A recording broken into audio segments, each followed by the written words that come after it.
What's going on YouTube? But welcome back to another Fantasy Puck video, and today we're going to be talking about some buy, sell, and hold goalies. This is pretty much the exact same video that Mike did, except it's all goalie related. So if you haven't checked out Mike's video, he did all of the buy, sell, and hold players. As well as, guys, if you're interested in these kinds of videos and you want us to do more, and there's players that you want us to cover in these videos, leave a comment down below. The other thing I want to know from you guys is what team in the NHL has surprised you most this season? For me, it has to be Arizona. I'm actually shocked that that team isn't at the bottom of the table right now. And they've actually been like kind of half decent, which I was surprised about. But I had a hot take earlier on that Chicago was going to be the worst team in the NHL this year, but I expected Arizona to be right down there at the bottom with them. So let me know in the comments down below what team has surprised you the most this season. As well as, guys, be sure that you're joining the Discord. If you haven't already, we have a huge fantasy hockey community there, answering any fantasy hockey question you guys have, whether it's like buy low, sell high players. That's a good example. So definitely join Discord if you guys aren't in there already. Our community is constantly growing, as well as, guys, be sure to sign up for Prize Picks using code PUCK. It really helps us out if you guys do that. And if you're interested in signing up for Prize Picks, make sure that you use code PUCK. They're going to match up to $100 for your first deposit. So make sure, again, that you guys use code PUCK. Be sure to follow us on Twitter, guys. Like, there's so many trending issues in fantasy hockey right now. Like, a big one is Morgan Riley being on IR, so automatically, like, Rasmus Sandin and Giordano get more minutes, and we're keeping up with all the latest trends and everything. So if you guys want the latest news around fantasy hockey, be sure to follow us on Twitter, as well as we have a bunch of premium options for you guys, including our player projections and our trade analyzer available on our Patreon, including a premium Patreon only Discord channel for you guys to answer all of your questions. Let's get right into the video, guys. Before we do, if we can get 150 likes on this video, it really helps us out, and make sure that you hit that subscribe button. We have so much more fantasy hockey content coming for you guys in season. But let's get into the video. All right, up first, we have Jacob Markstrom of the Calgary Flames. After coming off of an unbelievable season last year where he pretty much led one of the best goalies in the NHL, led the NHL in shutouts, like, he's just kind of had an off year this year, and Calgary's gone through a lot of change, obviously, with, like, you move out Matthew Tkachuk and you move out Johnny Gaudreau, and it's just like, it's hard to kind of replace those players, especially based off how dominant that line was to start during last season. And Markstrom's played 15 games. He's got 8 wins, 4 losses. But the real thing that's like been an issue is his save percentage and his goals against average, which, you were expecting him to be anywhere around that 905, 910 mark. And if you look at his goals saved above expected, he's minus 1.9 right now, which is 23rd amongst goalies with over 10 games played at 5-on-5. So Markstrom hasn't been great at 5-on-5, but Calgary's like 8th best in the NHL for preventing high danger shots at 5-on-5, which is, a little bit contradictory based off of Markstrom's numbers. And Calgary's also a really good Corsi and Fenwick team as well. Like, they're 4th in the NHL. So I just think that Markstrom is underperforming based off of his career averages as well. He's a career 911 goaltender, which is exactly what you expect out of him, especially playing on Calgary. And I just think that it's going to be a little bit of an adjustment period, like I said, with Calgary, because all the numbers are trending in the right direction. Markstrom's just slightly underperforming, as you can see, based off of his goals saved above expected, and the fact that that Calgary's good at every other number, and he is usually a 9-11 goalie based off of his career averages. So I would buy on Jacob Markstrom because he's a buy low right now, and I think that a lot of people have been unsatisfied with him just based off of like his save percentages, goals against average. And I expect Calgary to be one of the better teams in the Pacific as well. So I just think that Markstrom is a great buy low for you guys right now, and I'd recommend buying low on him just based off the fact that he gets so much volume on top of all this. Up next, we have Spencer Knight. Mike talked about him could be like a season-winning goalie. He was the only goalie on Mike's list, and Mike did a really good job of kind of like describing where Spencer Knight's at. So I just want to kind of overview him altogether. He's played 10 games so far. He's 6-4 with a 922. Which is one of the better goalies in the NHL right now. 1.6 goals saved above expected, which is 19th among goalies. So like he's, solid in that area as well. It's partially the fact that Florida's playing really well that has really boosted Knight's numbers, but he's now seeing a 50-50 split. Bob has 11 games played, Knight's at 10. So again, like, these are trends that we try and look for with players, and Knight has been trending up based off of his career. He's starting to play more as well, which is a good sign. And so we want to kind of see if these numbers continue. I don't expect these numbers to continue out of Spencer Knight.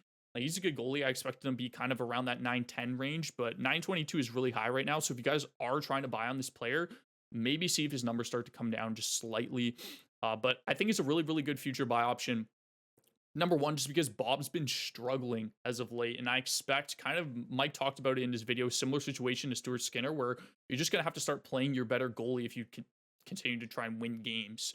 And Bob's save percentage is below 900 right now, from what I believe.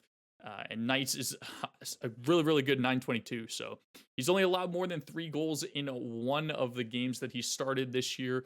So that's another good indication of how solid Knights been in comparison to how Bobrovsky's been. So again, a really good future buy option, just because I think that he might start to see more volume than Bobrovsky.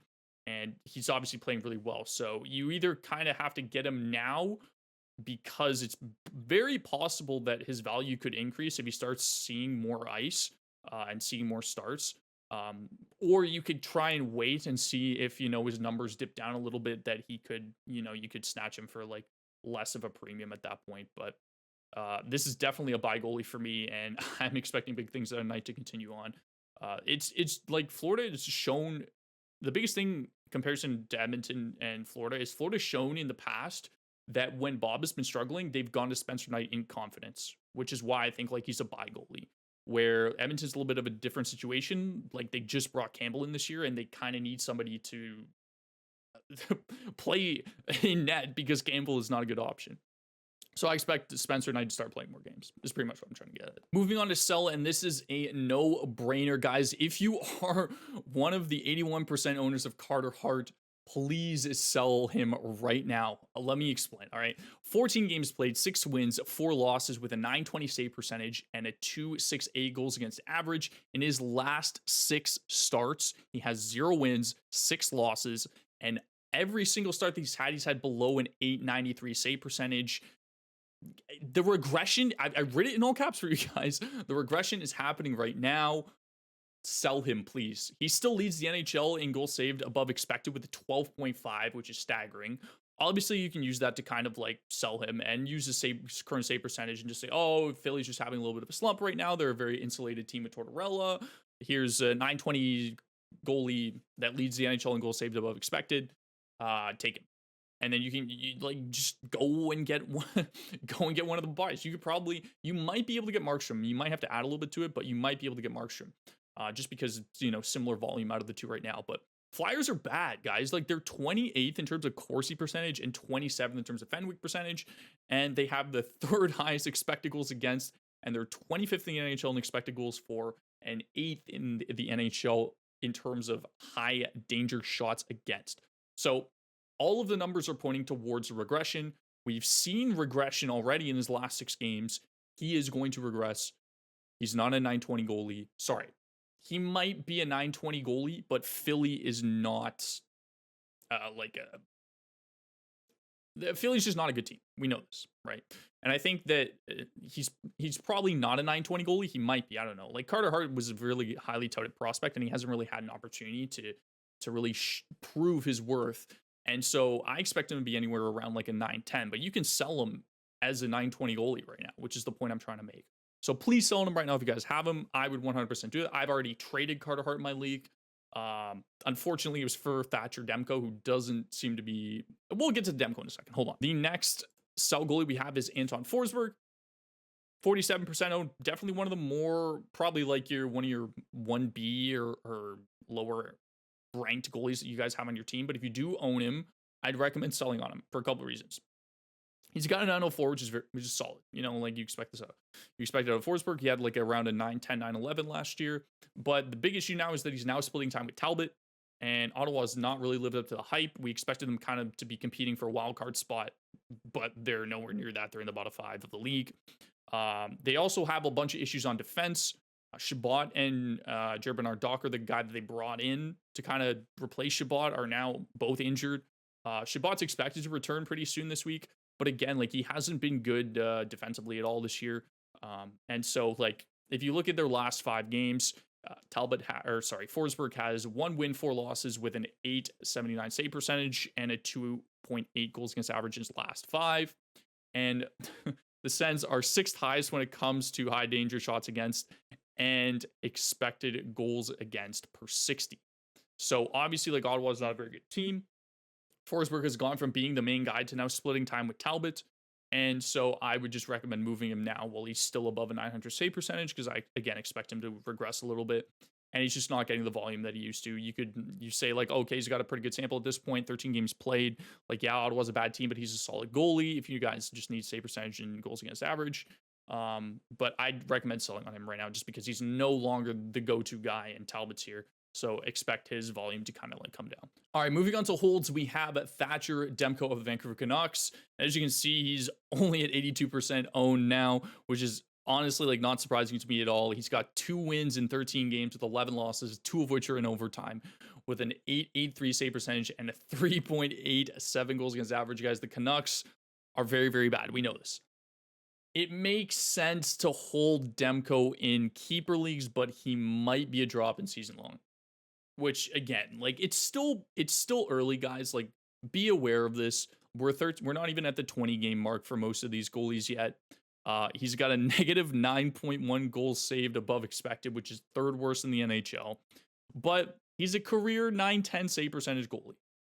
And this is why I have Demko as a hold, is because you can't really do much else. Like, I don't think that you drop this guy. I really don't. He's much, much better than what he's playing. Whether that's, Vancouver being bad, or that's him struggling, whatever the case is, it could be like Boudreau's system, but like they were pretty successful last year when Boudreau came in. Regardless of the fact that you can't really do much else with him. You have to bench him for now. You can't sell this guy. No one's going to want this guy. You can't. Funny enough, I actually traded for him, but it was much, much earlier in the season when I thought that, they've just had a kind of a rough start. But, 13 games that he's played so far, he has not been good whatsoever. He's had maybe 1 game where he's been above a 905, which was against LA recently, where he played really, really well.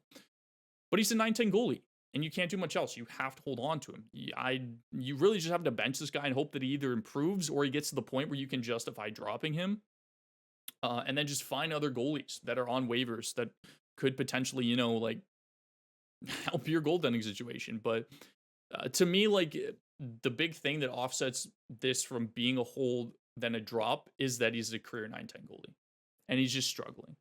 And Vancouver's bad, yes, but, there's historically a lot of good goalies on bad teams.